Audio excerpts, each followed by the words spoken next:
Hello friends, एक बार फिर आपका स्वागत है आपके अपने ही चैनल बी इंग्लिश चैंपियन में।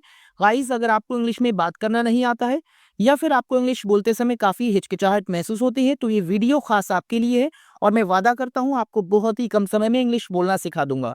गाइस, आज की इस वीडियो में हम बात करने वाले हैं डेली यूज्ड इंग्लिश सेंटेंसेस की, यानी दैनिक जीवन में यूज किए जाने वाले अंग्रेजी वाक्य जो कि रिलेटेड है शॉपिंग से, यानी खरीदारी करते समय जिन वाक्यों का हम यूज करते हैं आज हम उनको रीड करेंगे। और इसका पार्ट 1 और पार्ट 2 हम पहले ही लेकर आ चुके हैं और आज बात करेंगे शॉपिंग इंग्लिश सेंटेंसेस पार्ट 3 की।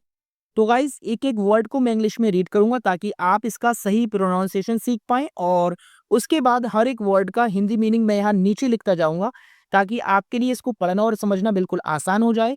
और इसके अलावा इसमें जो ग्रामर का पार्ट है उसको बिल्कुल डिटेल में डिस्कस करते चलेंगे। तो गाइज, आप मेरे साथ वीडियो में एंड तक बने रहिएगा, वीडियो को बिल्कुल भी स्किप मत कीजिएगा और वीडियो अच्छी लगे तो प्लीज लाइक शेयर और कमेंट जरूर कीजिएगा। तो स्टार्ट करते हैं। How much is this T shirt? तो इसका मतलब है हाउ मच यानी कितनी या कितना। तो हाउ मच का यूज किसी चीज की क्वांटिटी यानी मात्रा ज्ञात करने के लिए किया जाता है। तो हाउ मच यानी कितनी, इज है, दिस ये है टी शर्ट। तो क्या मतलब हुआ, ये है टी शर्ट कितने की है, यानी इस सेंटेंस में टी शर्ट की कीमत के बारे में पूछा जा रहा है, यानी ये टी शर्ट कितने की है। और ये वाक्य आपका सिंपल प्रेजेंट है, यानी इसमें इज का यूज किया गया है और इसमें कोई एक्शन नहीं है। यह टी शर्ट कितने की है। तो गाइज, अगर आपको कोई भी चीज खरीदना है तो आप इस तरह से उसका मतलब उसकी कीमत पूछ सकते हैं और जहां टी शर्ट है वहां जो चीज आप खरीदेंगे उसका नाम मेंशन करेंगे। तो how much is this T shirt या how much is this pant, how much is this jacket, आप जो भी चीज खरीदेंगे वो यहाँ मेंशन कर सकते हैं। Could you tell me how much this had cost? तो कुड का यूज पोलाइट रिक्वेस्ट के लिए किया जाता है। जब हम किसी से विनम्र निवेदन करते हैं तो वहां कुड का यूज करते हैं और इसकी जगह पर वुड का यूज भी किया जा सकता है।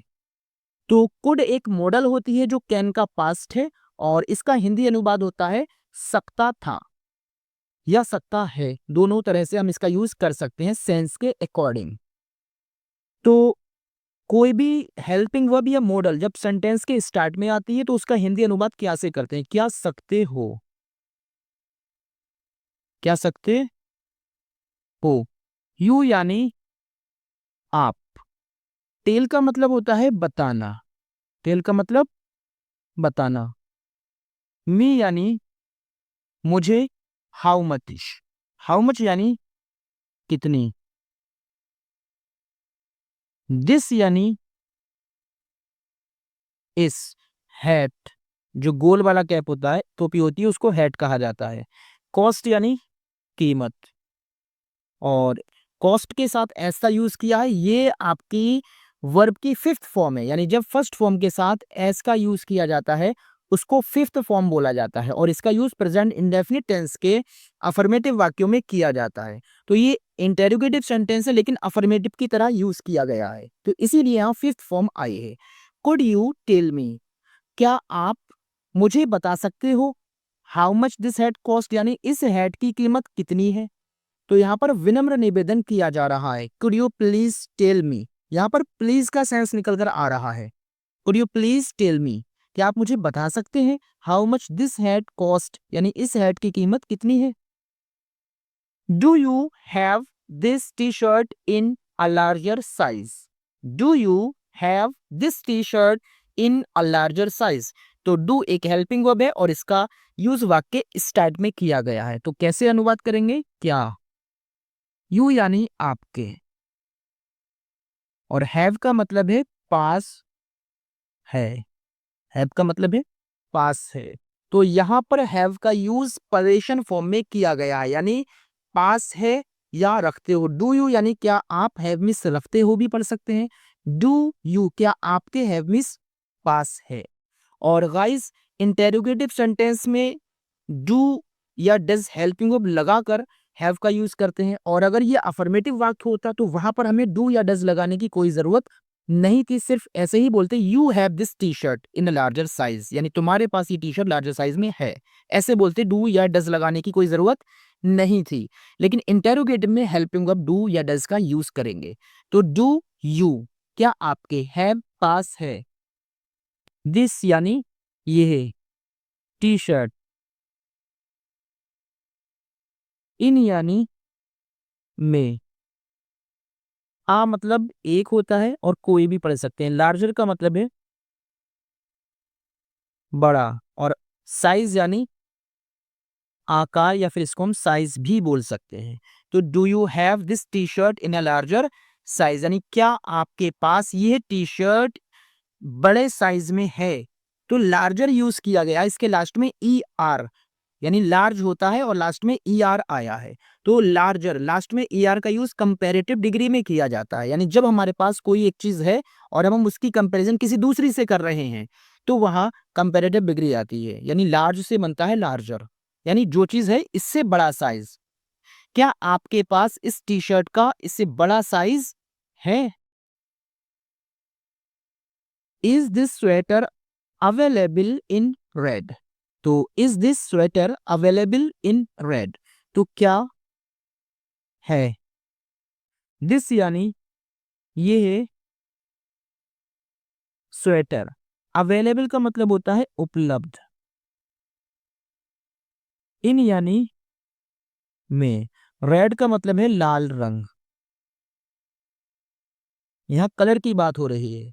तो क्या मतलब हुआ, is this sweater available in red, क्या यह स्वेटर लाल रंग में उपलब्ध है, यानी कोई और कलर तो है हमारे सामने लेकिन हमको वो कलर पसंद नहीं है, तो हम पूछ रहे हैं is this sweater available in red, क्या आपके पास ये स्वेटर लाल रंग में उपलब्ध है। ओके, आगे देखते हैं। Can I, can I try on these shoes, can I try on these shoes, तो कैन यानी क्या सकता हूं, क्या सकता हूं, और आई यानी मैं। ट्राई ऑन का मतलब होता है, वैसे होता है ट्राई मीन्स कोशिश करना, तो यहाँ ट्राई ऑन का मतलब है पहनकर देखना, पहनकर देखना यानी ट्राई करना, यानी जब हम कपड़े खरीदने जाते हैं तो उनको पहनकर देखते हैं, यानी ट्राई करके देखते हैं, ट्रायल रूम होता है, तो उसको कहते हैं ट्राई ऑन। दीज यानी इन, और शूज यानी जूते, तो क्या मतलब हुआ, can I try on these shoes, क्या मैं इन जूतों को पहनकर देख सकता हूं, या क्या मैं इन जूतों को ट्राई करके देख सकता हूं। Where is the fitting room to try this on, to try this on in try on, where is the fitting room to try this on. Where जो कि एक क्वेश्चन वर्ड है, मतलब होता है कहाँ, इज है, द फिटिंग रूम,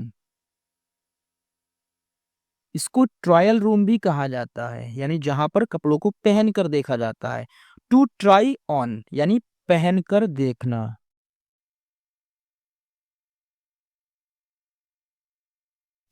दिस यानी इसे।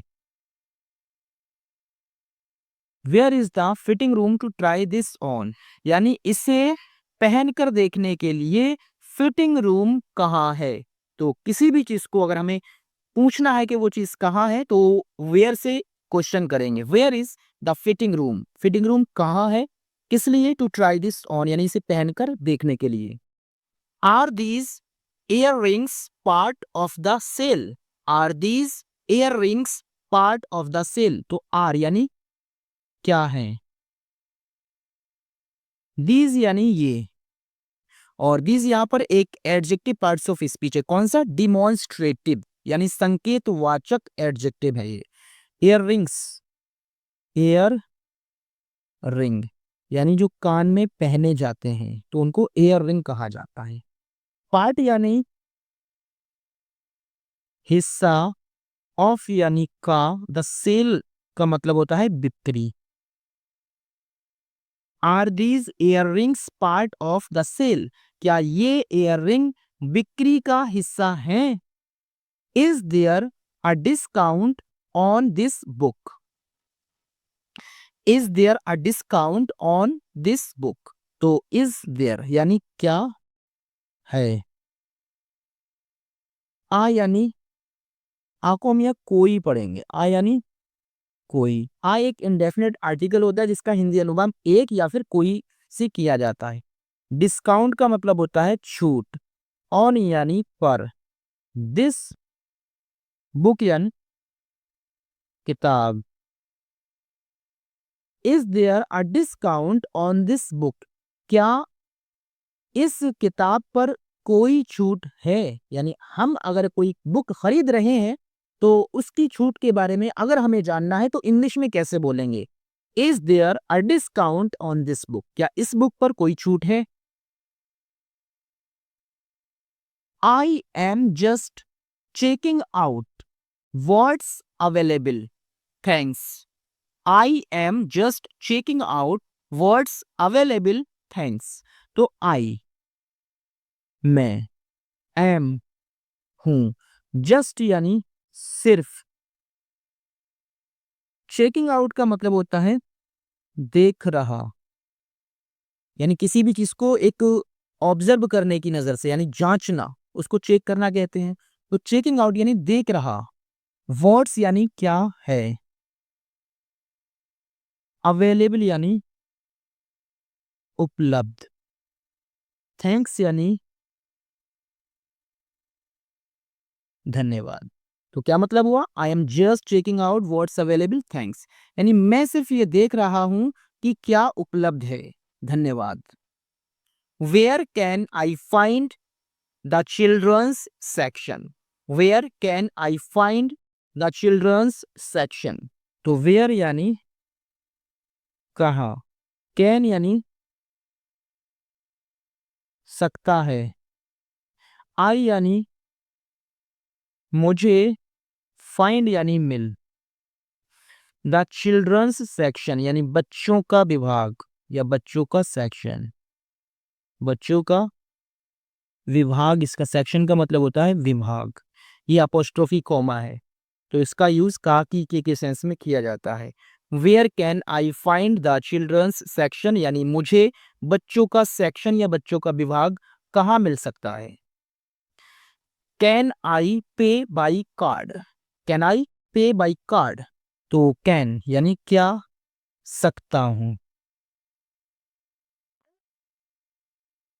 आई यानी मैं, पे का मतलब होता है भुगतान करना।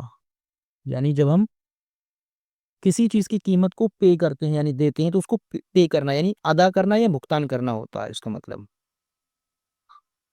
और बाई कार्ड का मतलब है कार्ड से, कार्ड से। तो क्या मतलब हुआ? Can I pay by card? क्या मैं कार्ड से भुगतान कर सकता हूं? क्या मैं कार्ड से भुगतान कर सकता हूं? Can I pay by card? Is credit card payment accepted here? तो इज यानी क्या है, क्रेडिट, क्रेडिट कार्ड। पेमेंट का मतलब होता है भुगतान। ले लो। एक्सेप्टेड का मतलब होता है स्वीकार, स्वीकार किया जाता। हेयर यानी यहाँ। तो is credit card payment accepted here? क्या यहाँ क्रेडिट कार्ड भुगतान स्वीकार किया जाता है?